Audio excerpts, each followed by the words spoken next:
Hello, good people. Welcome back to our channel.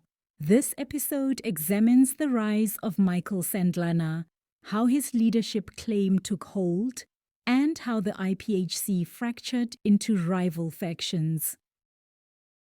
After the death of Glayton Modise in 2016, the International Pentecostal Holiness Church entered the most turbulent period in its history. With no uncontested successor and vast assets at stake, a power vacuum emerged. Out of that uncertainty rose Michael Sandlana, a figure whose claim to leadership would divide the church, ignite violence, and eventually draw the attention of law enforcement authorities. All information presented here is based on court records, forensic findings, and media reports. Glayton Modise's death left behind a church with millions of followers, extensive property holdings, and no clear uncontested succession plan, just like his father Frederick. While Glayton had ruled with centralized authority, he left no leadership structure that was accepted by all parties. Within days, internal meetings turned into dispute. Within weeks, those disputes escalated into court battles. Michael Sandlana is not a Modise family member. However, he was deeply embedded in the IPHC leadership structures. According to court records, Sandlana grew up in the church and was a trusted insider, closely associated with Glayton Modise and well-positioned within church administration, just like Bobo, Frederick's son-in-law. When a document emerged naming him as Glayton's chosen successor, Sandlana moved quickly to assert authority. That document would change everything. The will presented after Glayton's death named Michael Sandlana as the new leader of the IPHC. The document granted him leadership authority, control over church operations, and influence over church assets. The Modise family immediately disputed the will.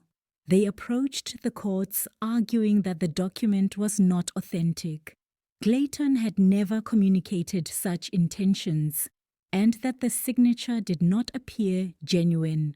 A forensic handwriting analysis was ordered. According to evidence later placed before the court, the signature on the will did not correspond with verified samples of Glayton Modise's handwriting. The will was now formally contested. Despite the dispute, Sandlana pressed forward. He consolidated support among followers who believed that the will represented Glayton's final wishes. Leadership should follow documented authority, and continuity was necessary to protect the church. This group became known as the Jerusalem faction. Sandlana's faction assumed control of certain branches, asserted authority over priest appointments, and began operating as a parallel leadership structure. The conflict was no longer theoretical. It was now physical, administrative, and financial. As opposition to Sandlana grew, two additional factions emerged. One, the Cielo faction led by Frederick Leonard Modise, Glayton's second son. According to reports, Leonard initially did not want to get involved in the leadership battle because he believed that the leadership of the church should be given to his big brother, Modise. Reports say he was later convinced to join the fight. This group argued that leadership should remain within the Modise bloodline and rejected the disputed will. 2. The Jordan faction led by Modise, the first son of Glayton Modise. This faction also claimed legitimacy based on lineage, seniority, and historical governance of the church. By 2017, the IPHC had fractured into three competing leadership structures, each claiming spiritual authority, legal legitimacy, and ownership of church assets. The leadership dispute soon spilled into violence. According to police reports and court affidavits, church services were disrupted, congregations were forcibly removed, properties were occupied by rival factions, armed security guards were deployed, police were repeatedly called to restore order, several members were injured, church buildings were damaged, and a murder inquest was opened. What had once been places of worship became battlegrounds. As clashes intensified, the court became central to the conflict. Urgent interdict were granted. Assets were frozen. Branches were locked down.